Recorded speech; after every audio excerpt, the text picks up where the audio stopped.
திருவள்ளூர் மேற்கு மாவட்ட பாஜக தலைவராக அஸ்வினை மீண்டும் தேர்ந்தெடுத்ததற்காக அக்கட்சியினர் எதிர்ப்பு தெரிவித்து தற்போது கோஷங்களை எழுப்பி வருகின்றனர்.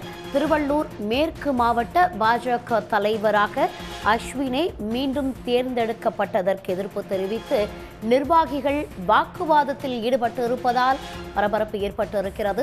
பாஜக மாநில செயலாளர் சுமதி வெங்கடேசனை முற்றுகையிட்டு அக்கட்சியினர் வாக்குவாதத்தில் ஈடுபட்டுள்ளனர்.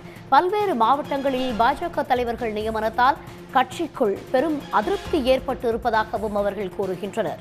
மாவட்ட தலைவர் நியமனத்தில் ஏற்பட்ட அதிருப்தியால் வேலூரில் பலர் பாஜகவில் இருந்து விலகி இருப்பதாகவும், நெல்லை, ராணிப்பேட்டை, கோவை மாவட்டங்களிலும் கட்சி விதிகளை புறக்கணித்து மாவட்ட தலைவர்கள் நியமிக்கப்படுவதாகவும் புகார் எழுந்திருக்கிறது.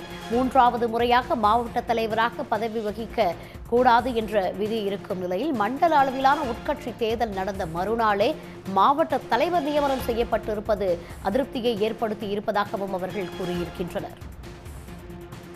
இது குறித்த கூடுதல் விவரங்களுடன் இணைக்கிறார் செய்தியாளர் லோகநாதன். விவரங்களை பதிவு செய்ய. தமிழ்நாடு முழுவதும் பாஜகவின் கிளை மற்றும் ஒன்றிய மாவட்ட தேர்தலானது கடந்த டிசம்பர் மாதம் தொடங்கி நடைபெற்று வந்து கொண்டிருக்கின்றது. இந்நிலையில் கிளை மற்றும் ஒன்றிய தலைவருக்கு தேர்தல் நடத்தப்பட்டு அதன் தலைவர்கள் அறிவிக்கப்பட்டிருக்கின்றன.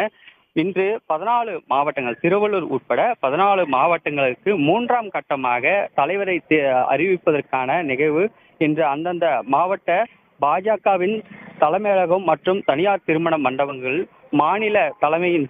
மாநில நிர்வாகியின் தலைமையில் அறிவிப்பானது நடைபெற்று வந்திருந்தது. இதில் திருவள்ளூர் மேற்கு மாவட்டத்திற்காக தலைவர் வேட்பாளராக போட்டியிட்ட 4 பேர்களில் அதில் மீண்டும் அஸ்வின் குமார் என்பவர் தேர்ந்தெடுத்திருக்கு. மற்ற 3 வேட்பாளர்கள் எதிர்ப்பு தெரிவித்து இந்த தேர்தலை அறிவிப்பு செய்த மாநில நிர்வாகி, பாஜகவின் மாநில செயலாளர் சுமதி வெங்கடேசனை முற்றுகையிட்டு வாக்குவாதத்தில் ஈடுபட்டதால் பகுதியில் பரபரப்பானது ஏற்பட்டிருக்கின்றது. ஏற்கனவே தஞ்சாவூரில் நடைபெற்ற இந்த தலைவரை தேர்ந்தெடுக்கும் பாஜகவின் கூட்டத்தில் மத்திய அமைச்சர் எல்முருகன் முன்னிலையிலே அவருக்கு கட்சியினர்கள் வாக்குவாதத்தில் ஈடுபட்டதும் பரபரப்பானது நிலவியிருந்து தமிழகம் முழுவதும் பாஜகவின் தலைவர் தேர்ந்தெடுக்கும் நிகழ்வில் பல்வேறு கட்சிக்குள்ளேயே அதிருப்தியும் எதிர்ப்புமானது தெரிவித்து வருகின்றனர். தகவல்களுக்கு நன்றி லோகநாதன்.